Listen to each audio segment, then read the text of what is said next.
This is Adventures in Stand-Up. So, this is some vintage audio that I found on my SoundCloud profile, and I decided to download it and upload it here for YouTube. And kind of give you a peek into some of the stuff that I used to work on, some of the side projects, just some of my archives. We're pulling out from some of the stuff from the past. So, a lot of people don't know, I used to be a stand up comedian. I was a local headliner in the Denver, Boulder, Fort Collins, Greeley area. I used to do theaters and headline theaters, and I've hosted shows and was an MC for stuff. I was an MC at a gay bar, did stand up at a gay bar. I used to be a MC and comedy stand up for a carnival sideshow act where they would pound nails into their nose and swallow swords and all this type of thing. So this little audio it's kind of short, but it talks about my experiences doing stuff in stand up and what that whole world was like and why I kind of drifted away for it and got into writing and all this type of thing. So just enjoy this vintage audio and have fun with it, and we'll see you next time. Thank you much for watching. A fun journey. When I very first started doing comedy, I always wanted to be funny, and I think it had to do with being overweight as a young person. Well, still overweight. That hasn't changed. Um, but it's like one of those things like if you're going to be overweight, be funny, kind of a cultural convention. And so I decided I wanted to go down that road and I wanted to be funny. But I didn't really understand like jokes, not things are funny. And there were things that were funny to me, like observations I made and all this sort of thing, but it wasn't relatable. If you didn't have the breadth of knowledge that I had about it, it just wasn't interesting. So, I had to figure out a way to learn about things and make things really relatable. And so that was the beginning of my journey. So my parents, my well-meaning parents, trying to enable this behavior, although I'm sure they regret it now, bought me a joke book. And I'm sure it was a matter of, well, maybe if he reads these jokes, he will learn how to tell them and he'll learn how to make ones of his own and all this sort of thing. The difficulty with this idea is that the jokes were so bad, corny, and just terrible that my I quickly wore my parents out on these jokes. I mean, I thought they were hilarious. I was on the floor, but I quickly wore them wore them out of these jokes. Like there was a fruits and vegetable one. And one of the jokes went, "If we cantaloupe, let us marry. Let us marry." And just stupid jokes like that. Simple, easy, low-hanging fruit puns. But it was what helped me started to learn how to kind of be funny in a way. Then when I was in college, I started going to like open mics and spoken word things and all this sort of thing, and I had a lot to say, so that was the beginning of my telling stories.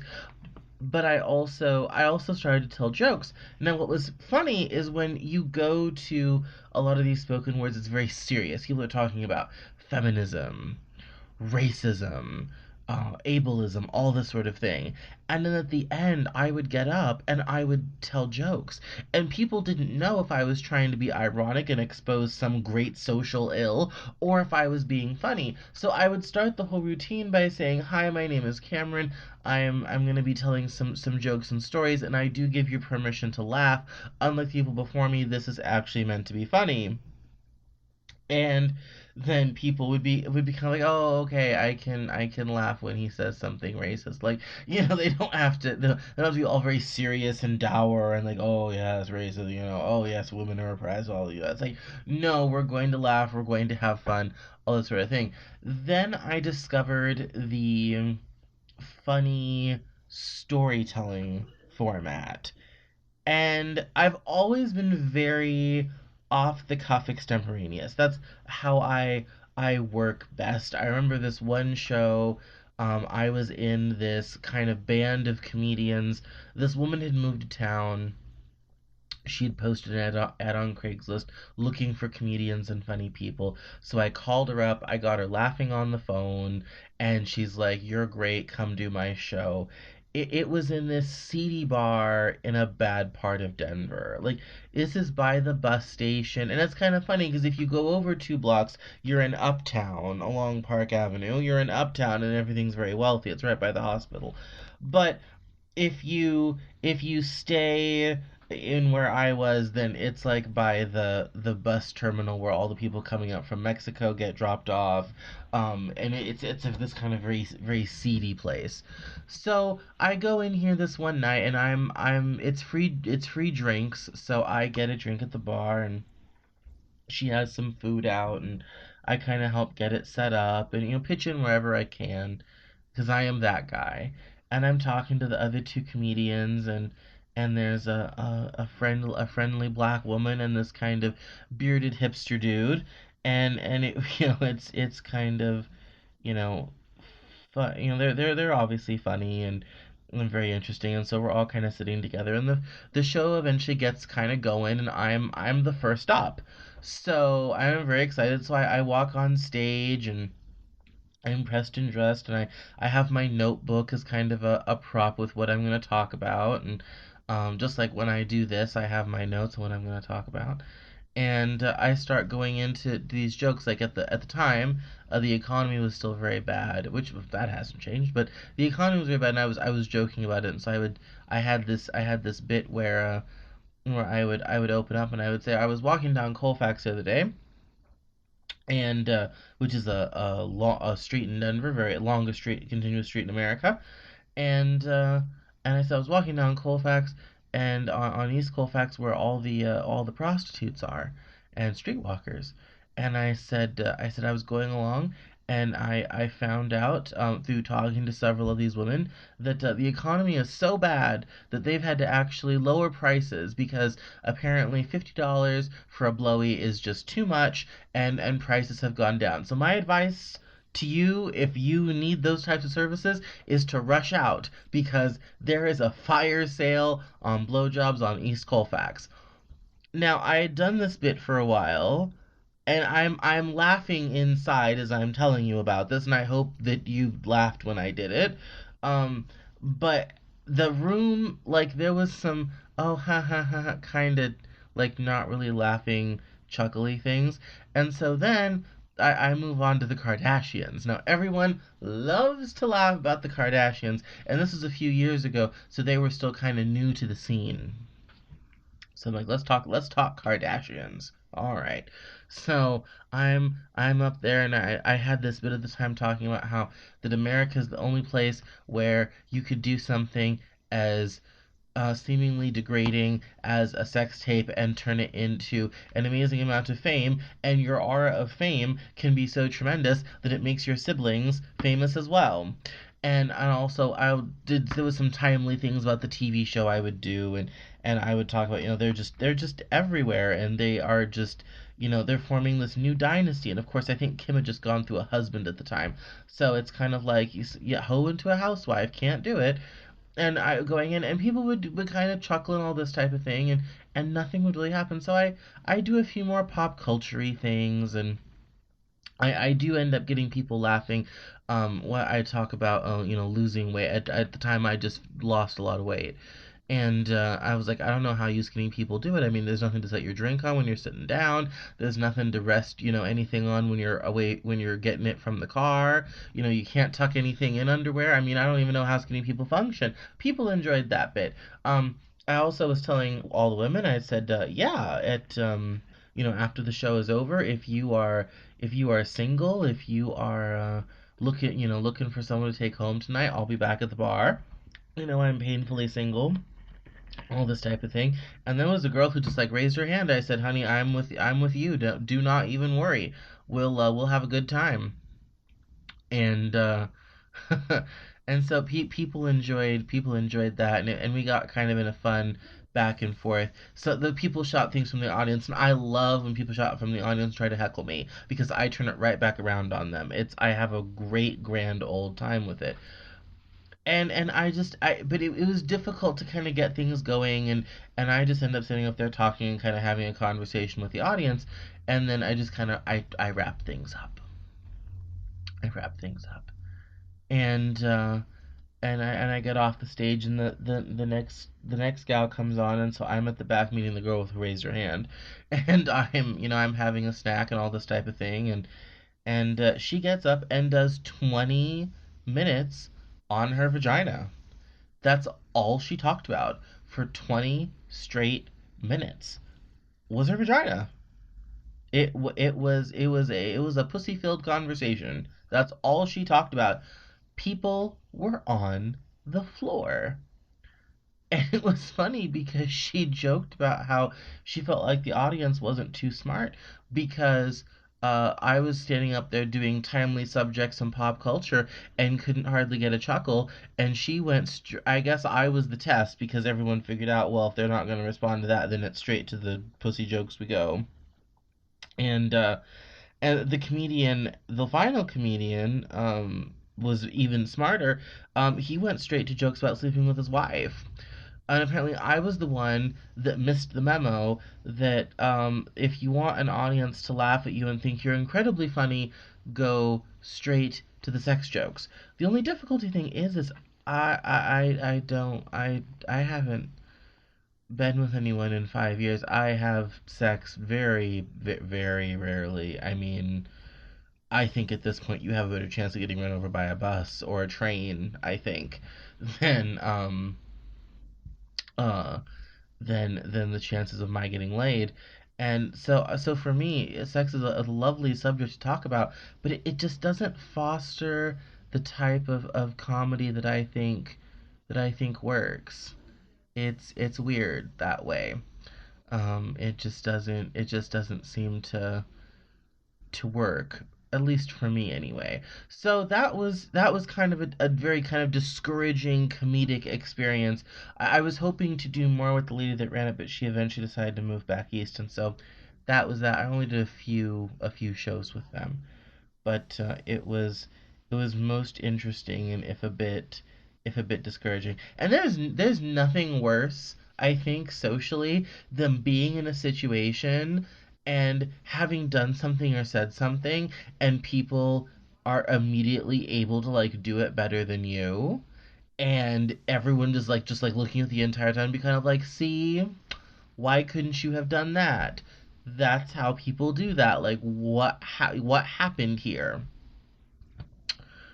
And so yeah, it's rather it was rather depressing. I was depressed by the end of the night, and it was kind of funny because then of course people try to be very encouraging, and they try to be nice to you, like, oh yeah, you were funny, and well, I enjoyed it, and all this sort of thing, and you're just sitting in the back of your mind being like, you're just being nice to me and trying to make me feel better, and I know it was ratchet, and I was not able to read the room, and or I just don't understand that if you're doing comedy, you should just skip straight to the sex jokes and all this sort of thing. And it's funny because people tell me all the time, oh, I appreciate comedy that's not all about sex or all that type of thing. And I'm like, you could fool me. Have you seen a comedy special lately?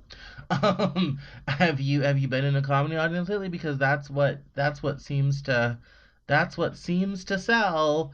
And so it's quite interesting. But I just like telling interesting stories about things and making fascinating observations. For me it's less about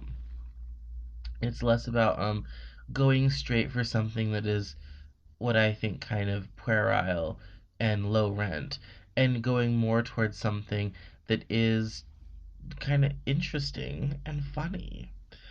And it's just an observation of our world because there are so many innocently stupid funny things that go on every single day that sometimes I can just be sitting in my car and just die of laughter. I Yeah, it for example, I used to host this burlesque show at this seedy bar in Denver. Are you starting to notice the trend here of seedy bars? Anyway, so I'm hosting this seedy this comedy show in the seedy bar in Denver. And so it's burlesque, which is supposed to be funny and ironic and also have some comedy. So it's my job to keep the crowd entertained between the girls changing. Now, when I was able to do comedy for a burlesque show, I was kind of like, around reasonably attractive, curvaceous women in a gay bar. As someone who's kind of bi slash pansexual, this could be good. Like, there's lots of opportunities to get laid. I did not get laid once. Not once. I might as well have not existed. I wasn't even there. I The wallpaper, I think, was getting more action than I was, to be quite honest. I was just I was just not non-existent. Non-existent. And so uh it was it was most it was but it was fascinating. It was fascinating, and it's interestingly funny things like some of the women who try to do burlesque. Now there is with burlesque dancers there's two types, I think. There is the woman who is actually interested in creating a comical yet sensual experience and takes her craft very seriously. Then there's women who just think it's kind of funny to put on pasties and take off some clothes. And that is kind of creates some hilarity because because of that divide you end up with two very different women, and you end up with two very different shows. Now, in the case of the show I hosted, we had maybe four or five people, women, who had been doing burlesque for a while, and they were really good at it. They had great makeup, great clothes, good music. They were confident. One of them was very curvaceous, and she was the most attractive one of them all. And but then you had these other girls, one of whom actually was a super nerdy computer programmer. And this was like her moment to like break out and be proud of her body and all this type of thing. And it was just I just was able to just sit back and laugh because it's kind of like she can't dance, has no rhythm, does not know how to dress. Her makeup looks like it was painted on by a 5-year old. This is just an absolute train wreck, and just the level of routine was just bad, and I guess we couldn't expect too much, from them because these girls were new, and they were trying to organize themselves. It was more for them. It was more about the empowerment of it all and all this type of thing. Whereas the girls that knew what they were doing, I mean, really knew what they were doing, they knew how to create sensuality. They knew how to make it funny, and they knew how to make it work. Now, unfortunately, for those of us who were tasked with the keeping the crowd busy while the girls were changing, introducing them, their music, all this sort of thing, I had the world's worst sound system to deal with. So even trying to do 10 minutes of uh, of comedy with a terrible sound system that made you sound like you were just like talking to a bottle, and everything was just completely unaudible, inaudible, all this sort of thing, was absolutely impossible. And it was funny because even though it was their sound system that was terribly ratchet, somehow I still managed to get the blame, which I'm still to this day kind of working on, to be kind of like, now wait a minute, how does that work? It's it's wait, let me hang on a second. All right, let's see. Your bar, yeah. Your This is your bar, right? Yes, okay. Is your sound system? Yeah, all right. And I'm the performer, right? Yes, okay. I'm the talent. Yes, all right. Your microphone is bad. And somehow, by holding it at a reasonable distance and speaking clearly into it, that's somehow my fault. Again, I'm not quite sure how this works. I'm still working on this, but somehow it was my fault. But that is what happens when you have crazy adventures in stand-up comedy. As I recall, one of those shows I had a very attractive uh, Italian friend at the time and his lovely girlfriend. This was before they had kids. Lovely girlfriend. I had recently produced a play about a Flight 93 on 9/11, and I had known him from another movie that I had worked on as a makeup artist. Again, more random jobs I've had as a writer. We'll talk about that one of these days. And so I invited him and his girlfriend to come down and watch me do a night of this burlesque show, and it was good because people you could invite to bring in and all this sort of thing. And so between me and everyone else, the bar was actually pretty full. And so this poor guy, I don't think he'd ever been to a gay bar before.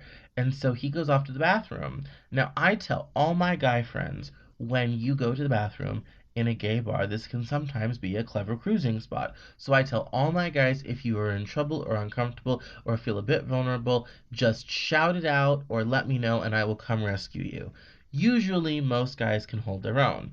But my poor friend, who's very attractive, had about two guys who looked at him as fresh meat.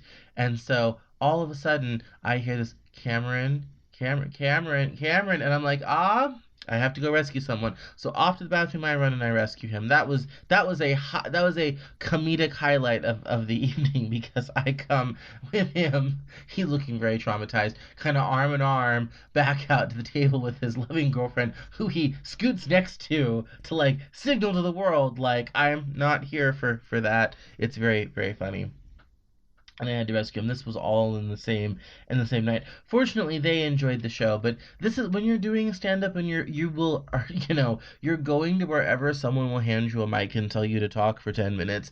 I is always this is what you have to do. Sometimes you end up with a bad sound system. You end up with a audience that is ready just for a good penis joke or a good sex humor or whatever have you. And so you just kind of have to figure it out. But here's the nice thing about it is if you are like me and are more into telling stories that are kind of funny and ironic, all of this stuff makes for great material. And I think that's the lesson here is that even though my adventures in stand up have been a little crazy, it makes for good material that I can use now. And I think that's its most valuable contribution of all.